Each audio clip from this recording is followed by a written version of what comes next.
اسی طرح امام طحاوی رحمۃ اللہ تعالی علیہ نے جو یہاں پر ایک عقیدہ بیان کیا، لا شریک لا، اللہ کے ساتھ کوئی شریک نہیں، اس کا کوئی شریک نہیں، اس پر بھی میں چونکہ توحید کے حوالے سے اقسام اس کی بیان ہو گئی، اب انشاءاللہ شرک کے حوالے سے میں شرک کی تعریف اور شرک کی جو اقسام بیان ہوئی ہیں اس کو بھی نقل کر دیتا ہوں، تاکہ توحید اور شرک کے متعلق ہمارے علم میں باتیں آ جائیں۔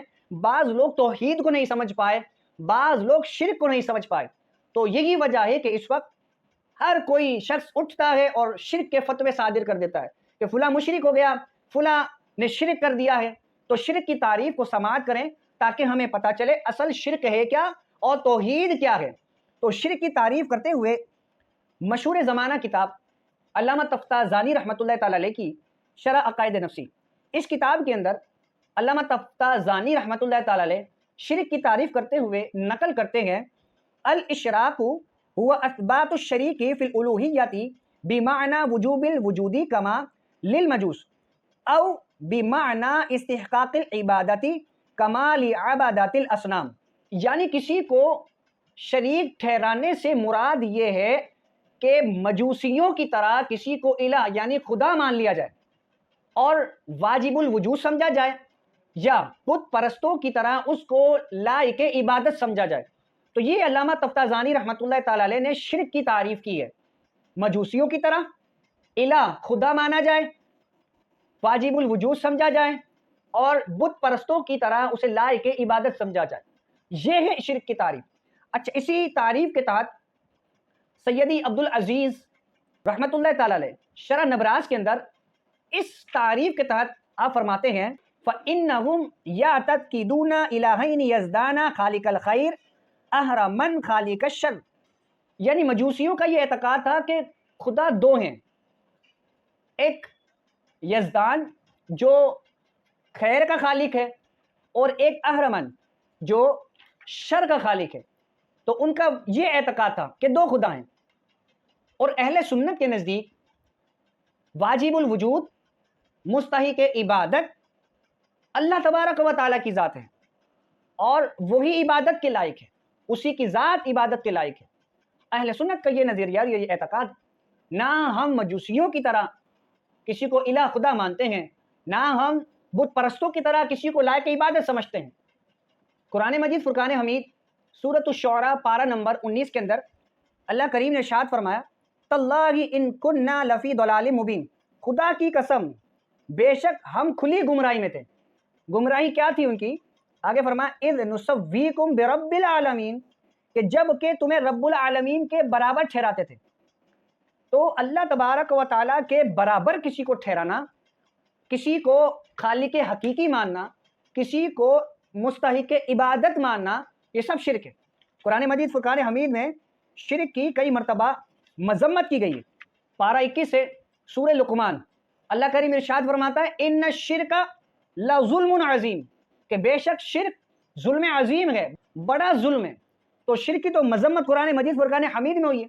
اسی طرح اللہ کریم ارشاد فرماتا ہے، یہ پارہ 5 ہے، سورۃ النساء آیت نمبر 48 اور 116، کہ ان اللہ لا یغفر ان یشرک بہ ویغفر ما دون ذلک لمن یشاء، کہ بے شک اللہ تبارک و تعالیٰ اس کو معاف نہیں کرتا، اس کو بخشتا نہیں ہے جو اس کے ساتھ کسی کو شریک ٹھہرائے، وَيَغْفِرُ مَا دُونَ ذَلِكَ لِمَن يَشَاءُ، اور جو شرک کے علاوہ ہیں جسے چاہے بخش دیتا ہے۔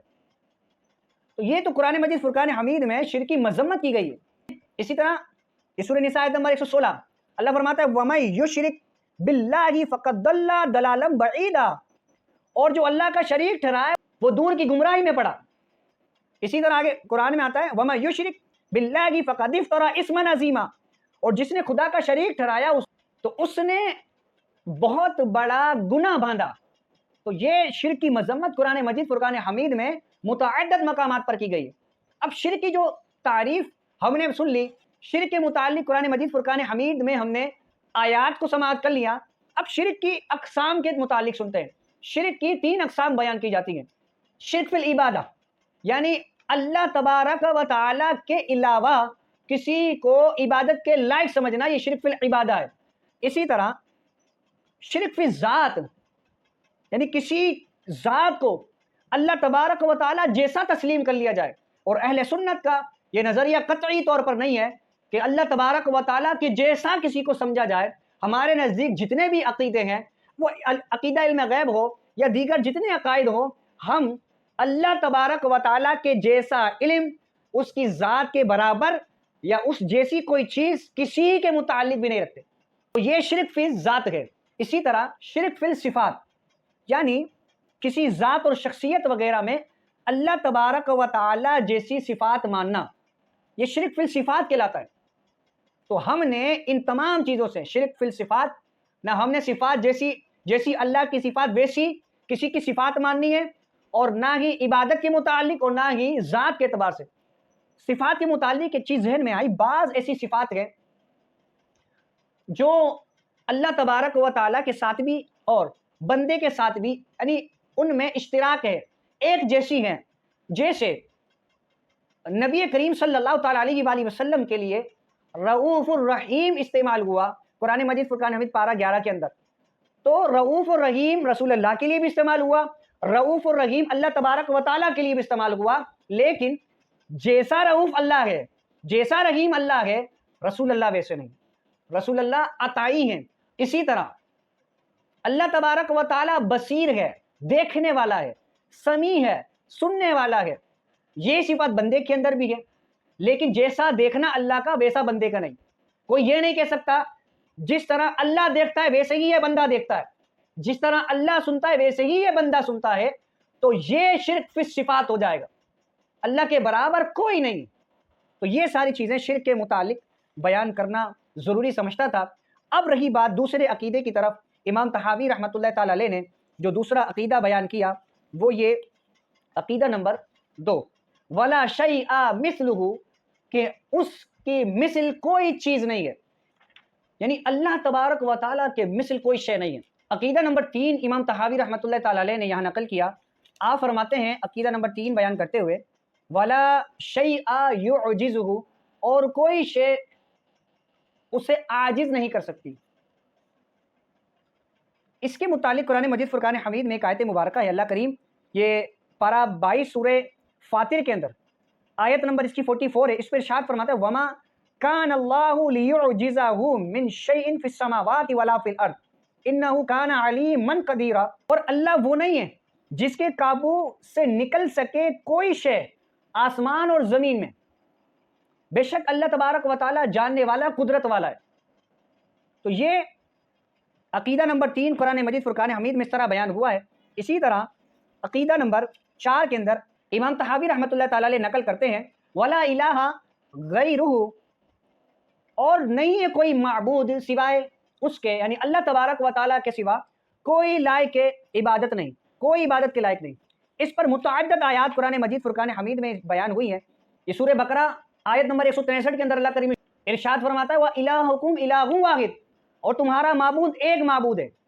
تو اللہ تبارک و تعالیٰ ہی معبود برحق ہے۔ اسی طرح سورہ بقرہ ہی کے اندر، اللہ لا الہ الا هو الحی القیوم، نہیں ہے کوئی الہ مگر وہ۔ اسی طرح سورہ آل عمران کے اندر اللہ کریم ارشاد فرماتا ہے، وما من الہ الا اللہ، اور نہیں ہے کوئی الہ مگر اللہ۔ اسی طرح متعدد مقامات پہ، یہ سورہ مائدہ آیت نمبر 73 کے اندر، وما من الہ الا الہ واحد۔ اسی طرح سورہ انعام کے اندر، من الہ غیر اللہ یاتیکم بھی۔ اسی طرح سورہ اعراف کے اندر، ما لکم من الہ غیر۔ اسی طرح سورہ ابراہیم کے اندر، انما هو الہ واحد۔ اسی طرح سورۃ النحل کے اندر، الہکم الہ واحد۔ اسی طرح سورہ نحل ہی کے اندر، انما هو الہ واحد۔ اسی طرح بنی اسرائیل کے اندر، لا تجعل مع اللہ الہا آخر۔ اسی طرح سورہ کہف کے اندر، انما الہکم الہ واحد۔ اسی طرح سورہ انبیاء کے اندر، انما الہکم الہ واحد۔ سورہ حج کے اندر، فَإِلَٰهُكُمْ إِلَٰهٌ وَاحِدٌ فَلَهُ أَسْلِمُوا۔ اسی طرح سورۃ المؤمنون کے اندر، وَمَا كَانَ مَعَهُ مِنْ إِلَٰهٍ۔ اسی طرح سورۃ النمل کے اندر، أَإِلَٰهٌ مَعَ اللَّهِ بَلْ هُمْ۔ اسی طرح سورہ قصص کے اندر، مَنْ إِلَٰهٌ غَيْرُ اللَّهِ يَأْتِيكُمْ بِهِ۔ اسی طرح سورہ صاد کے اندر، وَمَا مِنْ إِلَٰهٍ إِلَّا اللَّهُ الْوَاحِدُ الْقَهَّارُ۔ متعدد مقامات ہیں۔ سورۃ الحامیم سجدہ کے اندر، انما الہکم الہ واحد۔ سورۃ الزخرف کے اندر، وَهُوَ الَّذِي فِي السَّمَاءِ إِلَٰهٌ۔ اسی طرح سورۃ الناس کے اندر الہ الناس. تو یہ سارے متعدد مقامات پہ اللہ تبارک و تعالیٰ کے لیے معبود برحق ایک الہ، ایک معبود بیان ہوا. اور صحیح مسلم شریف کے اندر ایک روایت آتی ہے جس میں نبی کریم صلی اللہ تعالیٰ علیہ وآلہ وسلم ارشاد فرماتے ہیں کہ یا الہی تو اول ہے، پس تجھ سے پہلے کوئی نہیں، اور تو آخر ہے جس کے بعد کوئی نہیں. تو یہ ساری چیزیں قرآن اور احادیث میں عقیدہ اہل سنت کو بیان کیا گیا ہے.